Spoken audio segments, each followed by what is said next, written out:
educational institutions. It is already a law. We want that law to be implemented as soon as possible.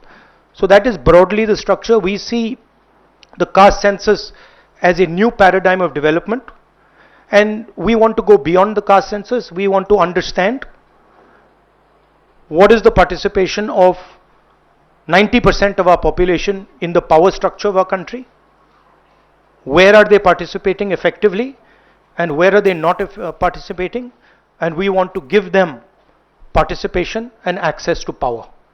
So we are absolutely convinced in the Congress Party that the caste census is a first step of a completely new development paradigm in the country, and we are going to push this paradigm through one way or the other. It doesn't matter what the BJP thinks. We have shown that we can pressure the BJP into doing the caste census. We are going to show you that we are going to pressure the BJP into doing 15/5 and also removing the 50% cap. I think every Congress member, every Congress worker, every single person who has fought for the caste census, and there are millions of people, activists from the backward communities, Dalits, Adivasis, I'm very proud of what you have done. This would not be possible without the effort, without the hard work that you have done. It has been a sustained campaign that we have run, and I'm very proud of every single person who has helped us in this campaign. Thank you.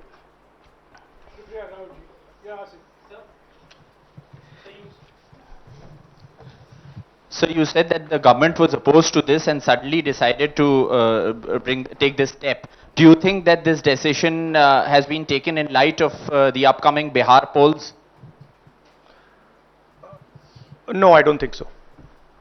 I don't think that's why this decision has been taken in a hurry. I don't need to comment on whether they took it, when they took it, how they took it. Now they have taken it. We are happy they've taken it. Now this needs to be taken forward.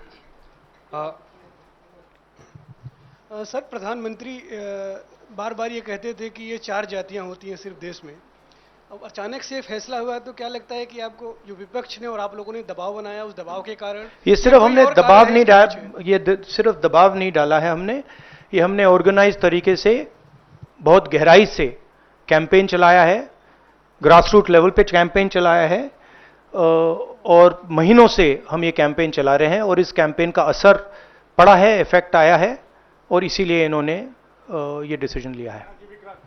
But caste census जो मैंने आपसे बोला, ये दरवाजा खोलने का तरीका है. उसके बाद रियल विकास का काम शुरू होगा. एक बार हमें इंफॉर्मेशन मिलेगी तो फिर हम उस इंफॉर्मेशन के बेसिस पे हम एक्शन ले पाएंगे. मैं आपको 2-3 उदाहरण देता हूं. तेलंगाना के कास्ट सेंसस में से इंफॉर्मेशन किस ग्रैन्युलैरिटी की आ रही है और किस टाइप की इंफॉर्मेशन आ रही है. तेलंगाना में जो कॉर्पोरेट स्ट्रक्चर है, CEOs, management team, senior management, ownership structure, उसमें आपको एक दलित नहीं मिलेगा, एक आदिवासी नहीं मिलेगा, एक पिछड़े वर्ग का व्यक्ति नहीं मिलेगा. मैं कह रहा हूं एक नहीं मिलेगा. मैं ये नहीं कह रहा हूं कि 1% नहीं मिलेगा, है ही नहीं. 90% of India is not represented there. First. Second, gig workers, जिनके लिए हमने तेलंगाना में और अब कर्नाटक में हम कानून बना रहे हैं. अगर आप गिग वर्कर्स की लिस्ट देखें, जिसको मैं मॉडर्न स्लेवरी कहता हूं, उसमें आपको सिर्फ ओबीसी, दलित और आदिवासी मिलेंगे. तो ये 2 स्ट्रीम्स बन रही हैं. एक स्ट्रीम मजदूरी की स्ट्रीम, गरीबी की स्ट्रीम, बेरोजगारी की स्ट्रीम, जिसमें दलित, आदिवासी, पिछड़ा वर्ग है, और दूसरी स्ट्रीम जिसमें एक छोटी सी एलीट पूरे के पूरे सिस्टम को कंट्रोल कर रही है. उसके ऊपर अदानी जी, अंबानी जी बैठे हैं.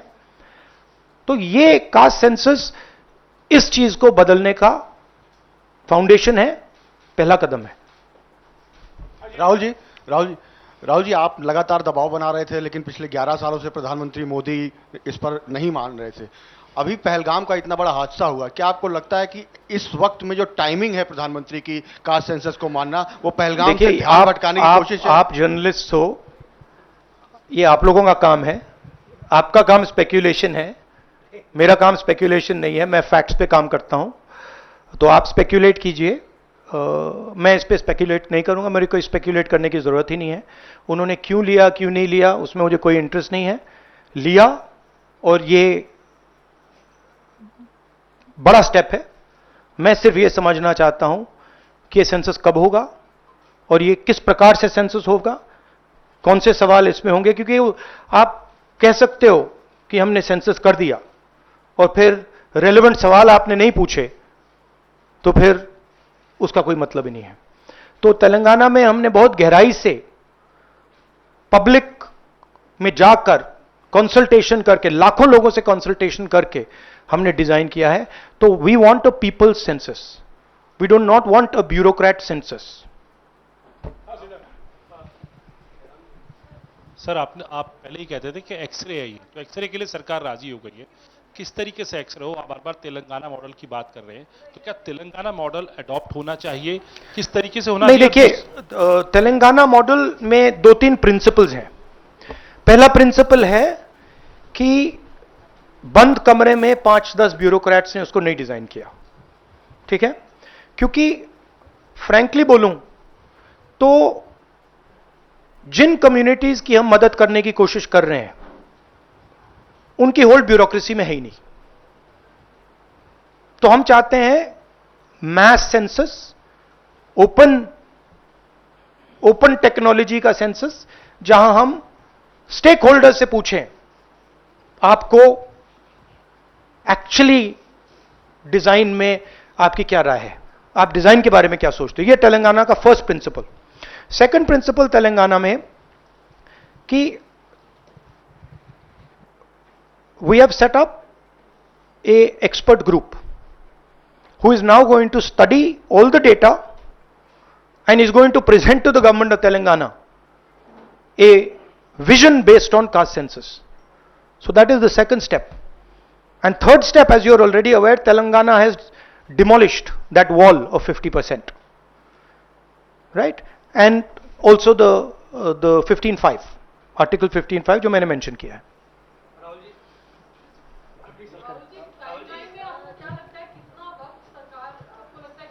मुझे लगता है, मेरी इमीडिएट सस्पिशन है कि ये वो वुमेन्स बिल वाली स्ट्रेटजी टाइमलाइन वाली है, but I hope that better sense prevails. अच्छा, नो, आई वांट टू से one other thing which is frankly बहुत जरूरी है, और आज ये शायद कास्ट सेंसस से भी ज्यादा जरूरी है। मैं आज कानपुर गया और वहां पे जो टेररिज्म के विक्टिम थे उनसे मैंने बात की, परिवार से मैंने बात की।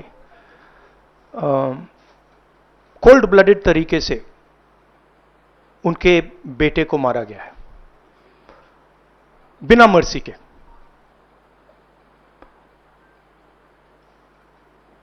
और 28 लोगों को ऐसे मारा गया है, बहुत सारे लोग घायल हुए हैं।